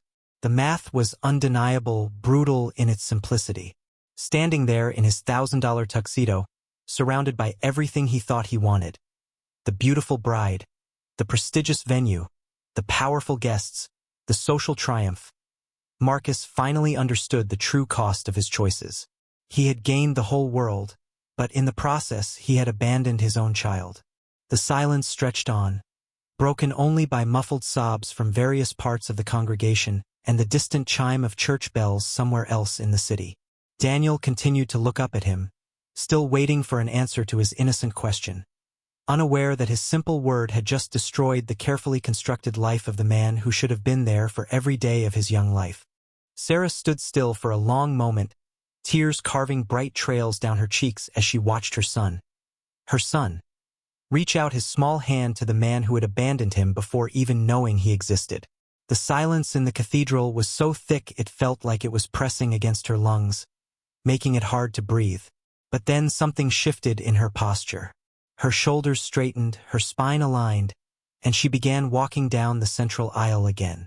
This time, her steps were firmer, as if she had finally found the courage she had been searching for all these long 4 years. The sound of her low heels clicking on the marble echoed through the cathedral like a countdown, each step bringing her closer to the moment she had imagined 1,000 times, but never thought she would actually live through. The guests turned to watch her progress, their whispers growing louder until they became an audible murmur that hung over the ruined ceremony like a storm cloud. When Sarah finally reached the altar steps, she reached out her hand to Ethan, who immediately intertwined his small fingers with hers. The child looked at her with innocent curiosity, not understanding why all the adults around him seemed so upset. "Mommy, why is everyone staring at us?" he whispered, his clear little voice cutting through the guests' murmurs like a knife. Sarah knelt beside him, adjusting his little dress shirt and smoothing down his dark hair. "Because it's time to meet your daddy, my love," she replied softly, her voice trembling slightly despite her efforts to stay composed. Then she stood up, facing Marcus directly for the first time in over 4 years. Her brown eyes, which had once shone with love and adoration when looking at him, now carried a complex mix of pain, determination, and something that might have been compassion. Father Morrison watched the scene with growing discomfort, his shaky hands clutching the ritual book as if it were an anchor in a storm. In 40 years of ministry, he had witnessed family dramas, last-minute objections, even fainting spells, but nothing had prepared him for this. Victoria stood by Marcus like a marble statue, her pale face stark against the carefully applied rouge. Her blue eyes jumped between Sarah, the child, and Marcus, as the reality of the situation crystallized in her mind with brutal clarity. Sarah took a deep breath, filling her lungs with the heavy cathedral air scented with orchids and incense. When she finally spoke, her voice echoed through the Gothic nave with a clarity that made every person there lean forward to catch each word. "Marcus," she began, the sound of his name on her lips after so long making him visibly tremble. "This is Ethan, your son." The words fell over the congregation like stones thrown into a still lake, creating shockwaves rippling through every pew. Some women let out small muffled gasps, hiding their faces behind ceremony programs and lace fans. The men leaned in to whisper furiously to their wives, trying to process the scandal unfolding before their eyes. Sarah continued, her voice growing stronger with every word. "I tried to tell you 4 years ago, Marcus. I tried to tell you before you left for New York, but you cut me out of your life before I could speak." Marcus felt a vague memory stirring at the back of his mind. Sarah that day in March 2020, desperately trying to tell him something important while he adjusted his tie and checked his documents for the 10th time. She had been crying, her hands trembling as she reached for his arm, her words cut off by his impatience. "I can't deal with drama right now, Sarah," he had said coldly, not even looking at her. "This is the opportunity of a lifetime." Sarah took a deep breath before continuing, her words echoing through the cathedral with painful dignity. "I found out I was pregnant 1 week after you left for New York. 1 week, Marcus. If you had given me just 5 minutes that day, you would have known." She looked him directly in the eye as she spoke, forcing him to face not just her words but the truth they carried. "I tried calling you hundreds of times. Hundreds. I sent messages, emails, letters. I even went to your office in New York twice. But your security wouldn't let me up." Marcus felt the marble floor crumble beneath his feet. Fragments of memories began to form, the instructions he had given his assistant in those first months in New York. "Sarah Martinez keeps calling. Don't put her through anymore. I need to focus on my future, not get dragged back into the past. Block her number if you have to. I can't have distractions right now. If she shows up at the office, security should handle it. This is harassment." The memories hit him like physical blows, each one revealing the casual cruelty of his decisions. He had built walls so high around his new life that he didn't even allow his son's mother to contact him to share the most important news of their lives. Sarah continued, her tears now flowing freely, but her voice stayed steady. "I raised Ethan alone, Marcus. I worked 2 jobs during the pregnancy to pay the medical bills. I spent sleepless nights when he was sick, celebrated alone when he said his first words, when he took his first steps." Ethan looked between his mother and Marcus with growing confusion, his big brown eyes, so much like Marcus's it was like looking in a mirror, filling with tears at the sight of his mother crying. "I showed you pictures of Daddy," Sarah whispered to Ethan, brushing his hair. "You always asked when he would come home." The congregation's whispers rose to a low roar. Dorothy Sterling had gone pale as paper, her hand pressed against her chest as if struggling to breathe. Harrison Sterling watched with growing horror, calculating the damage to his family's reputation. Victoria, who had remained in silent shock, finally found her voice. "Marcus?" she whispered, her voice breaking. "Is it true? This child? Is he really?" Marcus couldn't answer. His vocal cords felt cut. His throat closed tight with an emotion so intense it was almost physical. He looked at Ethan, his son, and saw not only his own reflection but also everything he had lost. 3.5 years of missed birthdays. First words unheard. First steps unwelcomed. Nights when a small child had cried asking where his daddy was, and Marcus hadn't even known the child existed. Victoria looked between Marcus and the child, and even through her pain and shock, she couldn't deny the devastating resemblance. It was as if someone had taken a picture of Marcus at 3 years old and brought it to life. With trembling hands, Victoria reached for her left hand and began to remove her engagement ring, a 5-carat diamond that had been featured on the front page of the Miami Herald Society section. Tears fell on the gemstone as she struggled to remove the symbol of a future that now seemed impossible. "I can't," she whispered, her voice breaking completely. "I can't marry a man who abandoned his own child." The ring hit the marble floor with a metallic sound that echoed through the cathedral like a gunshot.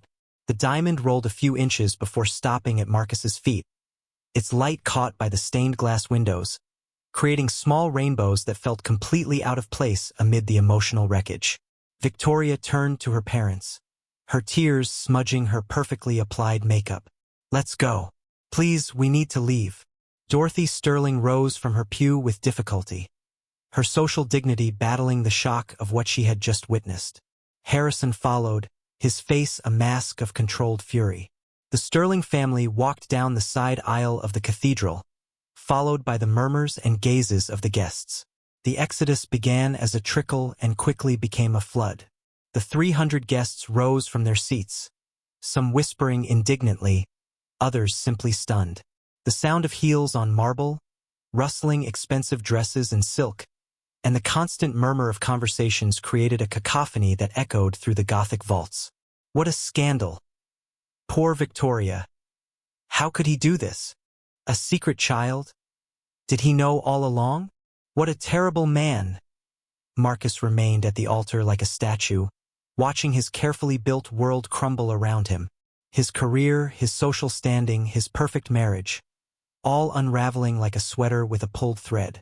But as the last guests left the cathedral, leaving only the echoes of their footsteps and outraged whispers, Marcus found his eyes returning inexorably to the small figure beside Sarah. Ethan stood there, his little hands still entwined with his mother's, looking at Marcus with a mix of curiosity and hope that broke Marcus's heart. He didn't understand the drama he had caused, didn't grasp the social consequences of his simple question. He just saw a man who looked like him, a man his mother had told him was his daddy. "Daddy," Ethan said again, his small voice echoing in the now nearly empty cathedral. Why did everyone leave? The innocent question hit Marcus like a punch to the gut. Here was his son, his blood, his flesh, asking why people had fled from his presence. A child who had done nothing but exist, searching for the father who should have been there from the start. Marcus felt his legs give way. Slowly, as if in a dream, he knelt down on the cold marble floor of the cathedral. The movement brought his eyes level with Ethan's, and for the first time, father and son looked directly at each other, no barriers, no distance. Ethan's eyes were large and trusting, filled with a pure hope Marcus wasn't sure he deserved. The child had inherited not just his eyes and facial features but also little gestures, the way he tilted his head when curious, how he bit his lower lip when nervous. "Hi," Marcus whispered, his voice hoarse with emotion. It was the first word he had managed to say to his son, and it felt inadequate, too small for the moment. Then Ethan smiled, a radiant smile that lit up his whole face and made him look even more like Marcus as a child. "Hi, Daddy," he replied simply, as if they were just reuniting after a long day of work rather than meeting for the first time after 3.5 years apart. There, kneeling on the cold floor of Miami's most prestigious Gothic cathedral, surrounded by the ruins of his broken marriage and shattered reputation, Marcus finally began to understand what he had truly lost, and what, maybe, he still had a chance to reclaim. The cathedral had transformed into something completely different than it was just half an hour before. Where once echoed the voices of 300 elegant guests, now only sacred silence remained, broken by the distant sound of Miami traffic and the faint whisper of the air conditioning. The white orchids still scented the air, but their sweet fragrance now felt melancholic, like flowers at a memorial. Marcus stayed knelt on the cold marble floor, his knees starting to ache through the expensive fabric of his tuxedo. But the physical pain was nothing compared to the storm of emotions ravaging his chest. Ethan stood before him, so close Marcus could count each dark eyelash, could see the small scar on his left forehead, probably from some childhood fall that he hadn't been there to kiss and make better. Father Morrison had quietly withdrawn to the sacristy, understanding this moment needed to be private, sacred in a way different from any ceremony he could officiate. Jake, the best man, stayed near one of the side columns, hands in his pockets, watching his best friend navigate the greatest crisis of his life. Sarah had taken a few steps back, giving space to father and son, but stayed close enough to step in if Ethan got scared or confused. Her tears had stopped falling, but her eyes remained red and shining, as if holding back an ocean of emotions threatening to overflow at any moment. Only about a dozen people remained in the vast cathedral. Some close relatives who had lingered out of morbid curiosity or genuine concern, one or two church staff unsure whether to leave or stay, and the wedding photographer who continued to capture everything from a respectful distance, instinctively knowing he was documenting something historically significant for this broken family. Marcus looked into his son's eyes, seeing not only his own reflection but also traces of Sarah, the delicate shape of her eyebrows, the form of her lips when he smiled. It was like looking at a genetic map of two people who once loved each other deeply enough to create this perfect child. "Ethan?" Marcus whispered, tasting the name on his lips for the first time. The sound came out rough, broken by 3.5 years of involuntary absence. "My son." The boy tilted his head, studying Marcus's face with the pure intensity only children have. He could see the man's eyes were full of tears, and his childlike instinct to comfort someone in pain began to emerge. "Are you crying?" Ethan asked softly, his small voice echoing slightly in the empty nave. His right hand rose hesitantly, as if wanting to touch Marcus's face but not sure if he should. Marcus felt the first tears escaping, tracing hot trails down his cheeks. He who had spent years building an image of total control, unshakable success, was now completely disarmed in the face of his own son's purity. "Yes," he admitted, his voice breaking. "I'm crying because I wasn't here, Ethan. I should have been here when you were born. I should have been here when you took your first steps, said your first words. I should have been here every night to read you bedtime stories." His words came out in a torrent now, as if an emotional dam had finally broken. "I should have helped your mom when she was expecting you. Should have held your hand when you were sick. Should have taught you to ride a bike, to play baseball. Should have been here for every birthday, every Christmas, every important moment of your little life." Ethan processed the adult's words with the peculiar seriousness of children. He might not fully grasp all the implications, but he understood emotion, he understood sadness, and he could see this man who looked like him was deeply hurt. Without hesitation, Ethan reached out his small hand and touched Marcus's wet cheek. His tiny fingers were surprisingly warm against Marcus's cold skin, and the touch was so gentle, so full of instinctive compassion, that Marcus sobbed audibly. "Don't cry, Daddy," Ethan said with the simple wisdom of childhood. "Mommy always said you were coming back. She said you were building a big house for us to live in together."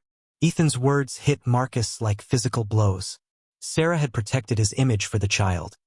She had created a story that allowed Ethan to keep hope and love for a father who didn't even know he existed. Instead of poisoning the child against him, she had nurtured the possibility of reconciliation. Marcus slowly turned to look at Sarah, who stood a few feet away, her own tears starting to flow quietly again. She had crossed her arms over her chest defensively, but there was also something vulnerable in her posture, as if she was bracing for judgment or condemnation. "Sarah?" Marcus said, his voice almost inaudible. He had to clear his throat and try again. "Sarah, He stopped, searching for words that might somehow adequately express the magnitude of his betrayal, his cowardice, his 3.5 years of willful absence. How do you ask for forgiveness for choosing ambition over family? How do you explain building walls so high around your new life that you didn't allow even a chance for redemption?" "I am a coward," he finally said, the words echoing in the empty cathedral. "I was a coward 4 years ago when you tried to tell me about Ethan. I was a coward when I cut you out of my life because I thought you were an obstacle to my success. And I've been a coward every day since, because deep down, I always suspected but chose not to look." Sarah's breath caught audibly. She had wondered for years if part of him had known, if he deliberately avoided her calls for fear of exactly this truth. Marcus continued, still on his knees but now turning to face both Sarah and Ethan. You tried to tell me, and I shut you out. You tried to reach me hundreds of times, and I built walls. You gave birth to our son alone because I was too selfish, too focused on my own success to care about anything else. His voice grew stronger, clearer, as if admitting his failures freed him somehow. I missed everything, Sarah. Everything that matters. I missed you being sick during the pregnancy. Missed you being scared. Missed you needing support. Missed Ethan's birth. Missed knowing him as a baby. Missed 3.5 years of his life because I was too much of a coward to face that my actions have consequences. Sarah wiped her eyes with the back of her hand, smudging her carefully applied makeup. When she spoke, her voice was steady despite her tears. Marcus, I never wanted to destroy your life, she said quietly. Her words carried clearly through the acoustically perfect cathedral. All I wanted was for you to know the truth. I wanted Ethan to know his father, and I wanted you to have a chance to choose him, to choose us. They looked at each other across 3.5 years of separation, seeing in each other's faces a ghost of the love that once existed between them. It wasn't romantic love anymore. Too much had happened, too much pain, too much time. But there was something deeper, something connected to the human being they had created together. I never told him bad things about you, Sarah continued. When Ethan asked where his daddy was, I told him you were working far away, building something important. When he asked if you loved him, I told him yes. You just didn't know about him yet. But when you found out, you would come home. Marcus felt his heart break all over again. Sarah had protected him even when he didn't deserve it, had maintained his image as a father even when he was acting like anything but. How could you do that? He whispered. How could you keep believing in me when I gave you every reason to hate me? Sarah's smile was sad but genuine. Because Ethan deserved to believe his father was a good man. And because somewhere inside, I still believed you could be. Ethan had been listening to the adults talk with patient confusion, understanding that something important was happening but not fully grasping what. What he did understand was that his mommy was crying, his daddy was crying, and somehow he was the center of it all. Mommy, he said, tugging gently at Sarah's dress. Is Daddy gonna come home with us now? The question hung in the air like incense, heavy and sacred. Marcus looked from his son to the woman who had carried the burden of single parenthood alone for 3.5 years, and then back to the child who looked at him with such complete trust that it was almost unbearable. Slowly, Marcus opened his arms. It wasn't an answer to Ethan's question. There were too many complications, too many bridges to rebuild, too many legal and emotional considerations. But it was a beginning, a first step toward healing a wound he had caused through his own selfishness and cowardice. Ethan didn't hesitate. With a joy that was purely childlike, he launched himself into Marcus's waiting arms. The impact nearly knocked Marcus backward, but he caught his son, pulling him close against his chest for the first time. Ethan was warm, solid, and real in his arms. Marcus could feel a child's heartbeat against his chest, could smell his shampoo, something sweet and clean that reminded him of childhood summers. Ethan's arms wrapped around Marcus's neck with a trust that was both beautiful and devastating. You're really my daddy?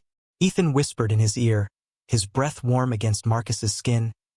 Yes, Marcus whispered back, his voice thick with emotion. I'm really your daddy. And I'm so sorry I wasn't here before. They held each other in the empty cathedral, a father meeting his son for the first time, while Sarah watched with tears streaming down her face. It wasn't a fairy tale ending. There was too much damage, too much time lost. But it was perhaps a beginning. Outside, Miami continued its busy life, unaware that in one Gothic cathedral, a family was taking its first tentative steps toward healing. A man who had gained everything material but lost what mattered most was finally learning what it meant to hold his own child. And in a moment that would be frozen forever in a few remaining photographs, Marcus closed his eyes and held his son, finally understanding that all the success in the world meant nothing compared to small arms wrapped around his neck and a voice whispering "Daddy" in his ear. 2 weeks after the disaster at St. Patrick's Cathedral, Marcus was sitting in his home office in Coral Gables, staring at his laptop screen that displayed headline after headline about his personal life. The Miami Herald had put on the front page, "Real estate tycoon leaves bride at the altar after discovering secret son." The Miami New Times was even harsher, "Marcus Rivera. From Prince Charming to villain in one afternoon." Social media had exploded with the story. Amateur videos recorded by wedding guests circulated on TikTok, Instagram, and Twitter. Someone had captured the exact moment Sarah revealed Ethan as her son, and that 15-second clip had gone viral with over 2 million views. The phone had rung non-stop in the first days. Reporters, onlookers, even TV shows wanting interviews. His assistant, Jennifer, had completely stopped answering after a tabloid tried to bribe her for intimate details about his personal life. Marcus flipped through the contracts spread out on his imported mahogany desk. 3 major clients had canceled their contracts last week. The Pemberton family, who had planned to hire his company to develop a $50 million resort in the Keys, had sent a formal letter stating they could no longer associate their name with someone of such moral character. Worse were the lawsuits. Victoria and her family had hired one of Miami's most prestigious law firms, claiming emotional damages, public humiliation, and breach of promise to marry. They were asking for $2 million in compensation, plus all the wedding costs, totaling over $400,000. Harrison Sterling had been particularly venomous, giving an interview to the Miami Business Journal where he said Marcus was a perfect example of how money can't buy class or character. Dorothy Sterling had been spotted at several social events telling anyone who would listen how she always knew there was something suspicious about that man. The phone rang again, and Marcus saw on the screen it was Charles Whitman, president of the Coral Gables Country Club. Marcus hesitated a moment before answering. "Marcus," came Charles's formal voice without preamble. "I'm sorry to make this call, but after much deliberation, the board has decided it would be best if you considered resigning your membership." Marcus had expected it, but the words still stung. The Coral Gables Country Club had been the center of his social life for 6 years. It was where he met Victoria, where he closed some of his most lucrative deals, where he built the successful image now falling apart. "I understand, Charles," Marcus said calmly. "I will send in my resignation tomorrow. Nothing personal, you understand. It's just, the club has a certain reputation to maintain." After Marcus hung up, he remained seated silently in his office. His 8,000-square-foot mansion felt strangely empty around him. His English butler, James, had resigned the week before, claiming he'd received a more attractive offer elsewhere. Marcus knew the truth. The man didn't want to be associated with the scandal. He walked to the office window overlooking the meticulously maintained gardens tended by a team of 4 gardeners. The infinity pool reflected Miami's blue sky, with perfectly aligned palm trees and tropical flowers that cost more than $3,000 a month to maintain. It was all stunning, immaculate, and completely empty of any real meaning. Marcus grabbed his phone and called Gerald Hoffman, his most trusted real estate agent. "Gerald, I need you to put the house on the market." "Marcus, are you sure? The market isn't ideal right now, and with the recent publicity." "I'm sure. Price it fairly, but I want it sold quickly." In the following days, Marcus began systematically undoing the life he had built. He called his personal trainer, Tony, canceling the 5 morning sessions a week that cost $500 each. "But Marcus, you were doing so well with your physique for the wedding." Tony protested. "The wedding's over, Tony, and I think I can figure out how to exercise on my own." He let go of his driver, Miguel, a kind man from El Salvador who had driven for him for 3 years. Marcus at least had the decency to give him a severance package and a letter of recommendation.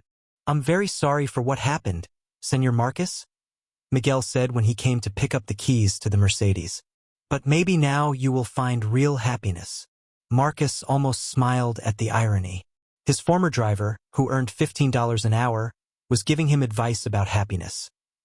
The most dramatic transformation, however, was not in what Marcus was giving up, but in what he was discovering. 3 weeks after the wedding disaster, on a Thursday morning, Marcus drove his Porsche through the familiar streets of Miami to the modest apartment complex in Homestead where Sarah and Ethan lived.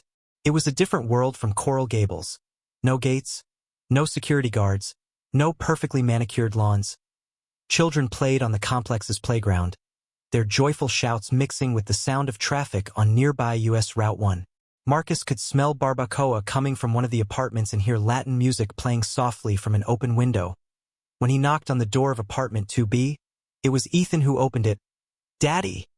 the child shouted with pure joy, launching himself into Marcus's arms exactly as he had at the cathedral. Marcus lifted his son, still marveling at how perfectly Ethan fit in his arms, how right it felt to hold him. "Hey, buddy. How are you today?" "Good. Mama made pancakes. And she said you were coming over for breakfast." Sarah appeared in the doorway, wearing simple jeans and a Miami-Dade college t-shirt where she studied nursing at night. She was beautiful in a completely different way from Victoria.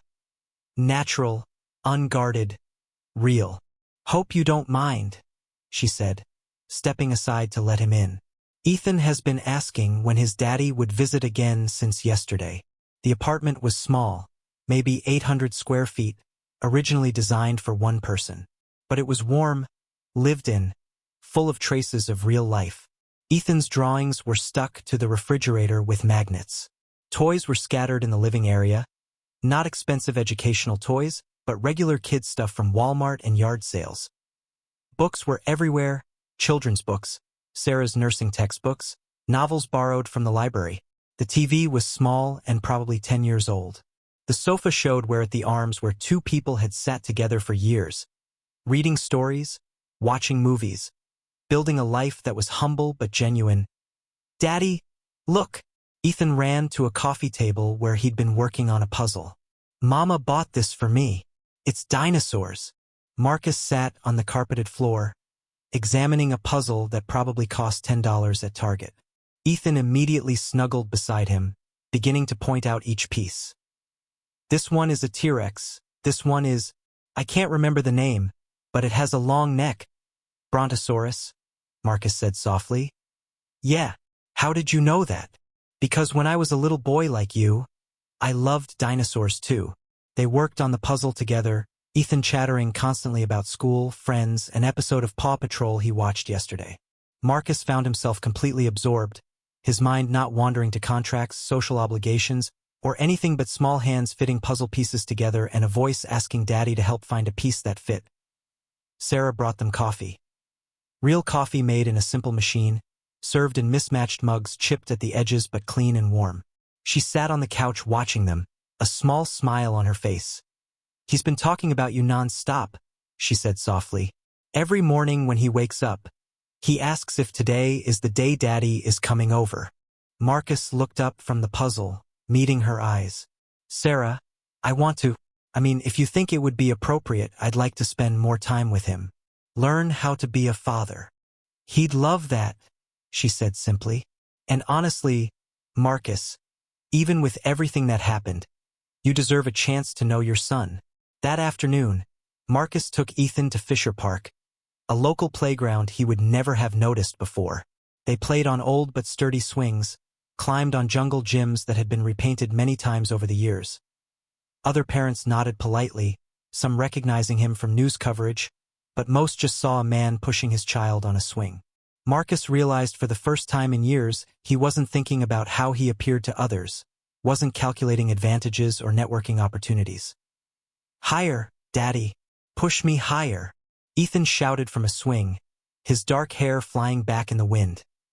Marcus pushed carefully, watching his son's face light up with pure joy. When was the last time he had felt joy this simple, this complete? They bought ice cream from a vendor, $1.50 each for popsicles that were probably not gourmet, but Ethan declared his the best ever, and Marcus found himself agreeing. That evening, back at Sarah's apartment, Marcus read Ethan a bedtime story for the first time. The book was worn, borrowed from a library, with pictures looked at by hundreds of children before Ethan. But as Marcus read about a little train that thought it could, Ethan curled against his side, one small hand resting on Marcus's chest. "Daddy?" Ethan murmured as Marcus closed the book. "Will you come back tomorrow?" "If your mama says it's okay, yes. I'll come back tomorrow. Promise." Marcus looked down at his son's trusting face, a boy who had every reason to doubt promise from adults, especially from a father who had been absent his whole life. But something solid and real had settled in Marcus's chest. "I promise, Ethan. I'll come back." After Ethan fell asleep, Marcus and Sarah sat on the small apartment balcony, looking out over a parking lot lit by a few security lights. It wasn't romantic. There was too much history, too much hurt for that. But it was peaceful in a way Marcus hadn't experienced in years. "This is so different," he said softly. "Different how?" Marcus gestured at the view, at the simple apartment, at a life clearly lived on a modest budget but seeming infinitely richer than his mansion in Coral Gables. "I spent the past 4 years building this image. The perfect life, perfect house, perfect car, perfect fiancé, perfect social circle. And today, reading a library book to my son in an apartment that probably costs what I used to spend on a weekend dinner. I felt more like myself than I have since I left Miami." Sarah was quiet for a long moment. "Money doesn't make you happier, Marcus. It just makes you more comfortable while you're miserable." They sat in comfortable silence, listening to the sounds of a real neighborhood. Kids being called inside for dinner. Someone's Latin music playing softly. The traffic noise of busy streets where people lived actual lives. Marcus's phone buzzed with texts he didn't bother to check. Emails about business disasters he would deal with tomorrow. But for the first time in years, he wasn't anxious about any of it. He was already thinking about tomorrow, not about salvaging his business or his reputation, but about whether he could convince Sarah to let him take Ethan to breakfast. Maybe teach him to ride a bike if he didn't know how yet. Read another story before bedtime. For the first time in his adult life, Marcus was discovering that happiness might not be about building an empire. It might be about building something much smaller, much more fragile, but infinitely more precious. A relationship with a son who called him daddy and meant it, and a chance for a different kind of success than he had ever imagined. 6 months had passed since that fateful morning at St. Patrick's Cathedral, and Marcus Rivera barely recognized the man he had been. The autumn sun in Miami filtered through the leaves at Matheson Hammock Park, casting golden patterns on the ground as he ran alongside his son. A steady hand on the small blue bike they'd bought together at Target the week before. "Don't let go, Daddy! Don't let go!" Ethan shouted, his little fists gripping the handlebars tightly as his legs pedaled furiously. The helmet, a simple Spider-Man design, was slightly crooked on his head, and his face shone with a mix of intense concentration and pure joy. "I'm right here, buddy," Marcus said, his own breath a bit ragged as he jogged beside the bike. He wore faded jeans and a polo shirt he'd snagged on sale at Macy's. A stark contrast to the $3,000 tailored suits that had filled his wardrobe just months earlier. "You're doing great." The bike wobbled dangerously to the left, and Marcus quickly steadied Ethan. His son had insisted he was ready to learn to ride like the big boys at school, and Marcus found he couldn't say no to this child who looked at him with such absolute trust. "Daddy, I think I'm doing it," Ethan yelled, and for a glorious moment, the bike balanced, rolling straight along the smooth asphalt of the park. Marcus felt a surge of fatherly pride so strong it almost knocked him down. He had closed million-dollar deals, built a real estate empire, been photographed with politicians and celebrities, but nothing, absolutely nothing, compared to the feeling of watching his son master a new skill, being there for a milestone he almost missed forever. "You're doing it," Marcus exclaimed. "Ethan, you really are." About 100 feet away, Sarah had spread a picnic blanket under a palm tree that offered perfect shade. She unpacked peanut butter and jelly sandwiches she had made the night before, along with boxed apple juice and a small selection of sliced fruit. It wasn't the kind of gourmet food Marcus usually associated with park meals, but there was something deeply satisfying about the simplicity of it all. She wore a $20 yellow summer dress from Target, her hair tied back in a casual ponytail. No heavy makeup, no expensive jewelry, no high society armor. Just Sarah being Sarah. Marcus was still sometimes surprised by how naturally beautiful she was, how completely herself. They weren't married, didn't even technically live together. Marcus had bought a small 2-bedroom house 5 blocks from Sarah's apartment. Not extravagant, but clean and cozy, with a little backyard where Ethan could play. It was an arrangement that worked for all of them. Sarah kept her independence, Ethan had stability, and Marcus was present in their lives without forcing a situation that was still emotionally complex for everyone involved. "Marcus! Ethan!" Sarah called out, waving to them. "Lunch is ready. 5 more minutes, Mommy." Ethan shouted back, his confidence on the bike growing with every pedal stroke. "I'm almost doing it all by myself." Marcus smiled. Over the last 6 months, he'd learned that 5 more minutes in a 4-year-old's vocabulary usually meant 20 more. And he found he didn't mind at all. Time had taken on a completely new meaning for him. Not segmented into 15-minute meetings and business dinners, but flowing naturally with life's real rhythms. As he continued running alongside Ethan, Marcus noticed a group walking along the main trail of the park.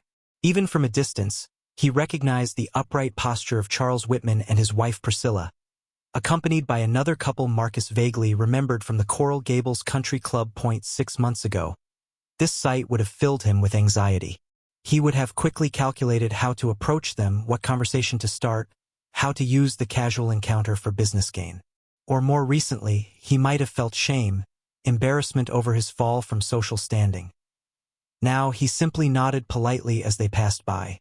Charles looked directly at him, his eyes narrowing slightly in recognition, but he didn't return the nod. Priscilla murmured something to her husband, and all 4 quickened their pace, as if proximity to Marcus were contagious. Marcus found himself smiling. Not a forced or politically convenient smile, but a genuine one of amusement. These people, whom he'd once considered the pinnacle of social sophistication, now seemed small and artificial compared to Ethan's unfiltered laughter, or the way Sarah hummed while preparing lunch. "Daddy, did you see? I rode all by myself for a little bit."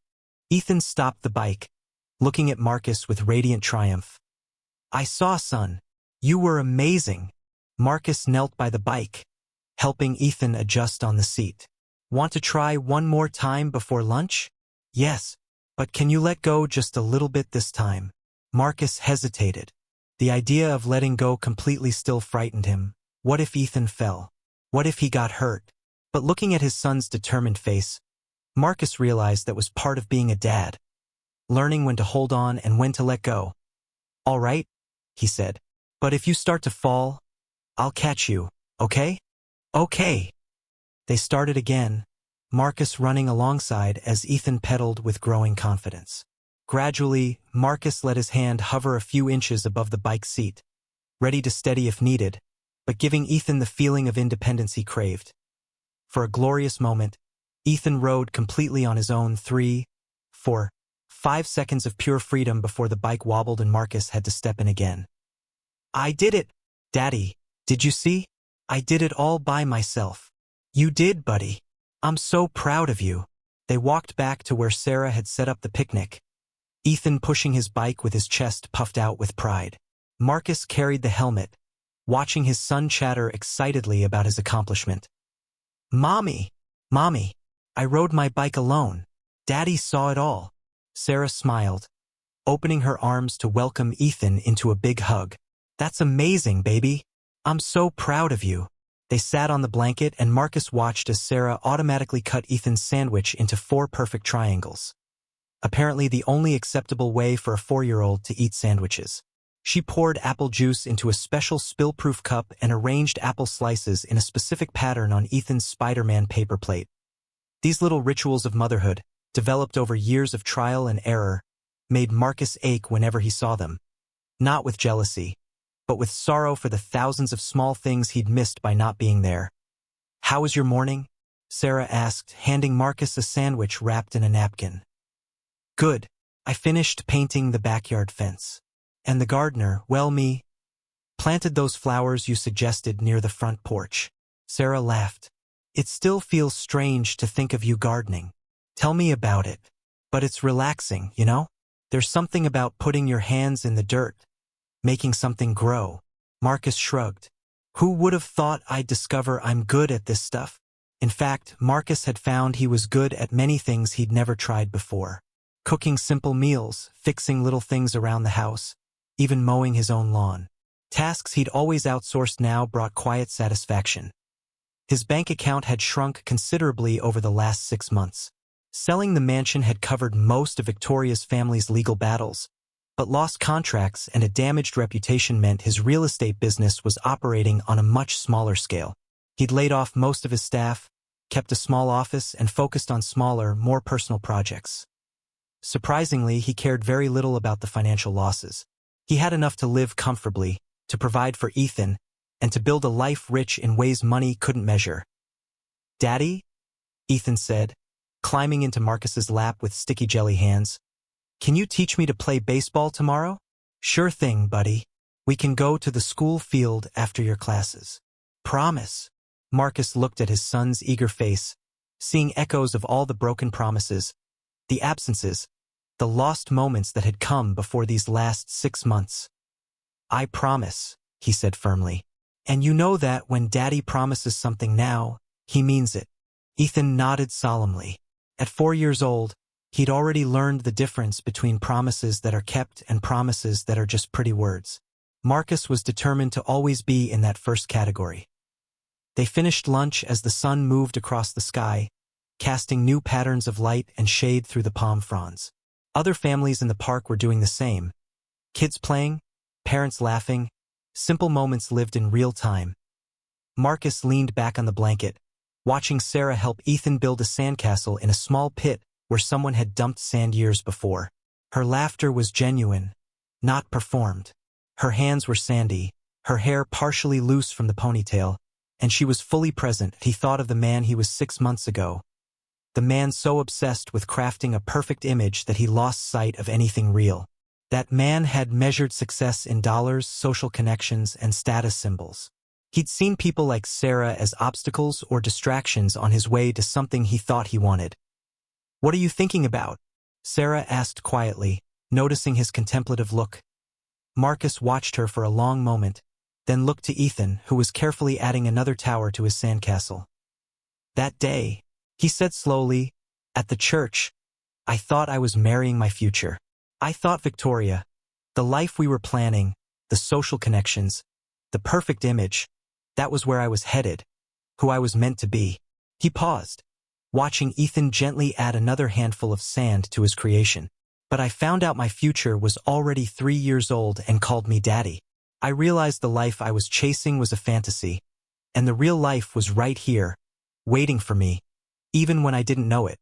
Sarah felt tears prick her eyes. "Marcus, don't get me wrong," he said quickly. "I know we're still figuring this out.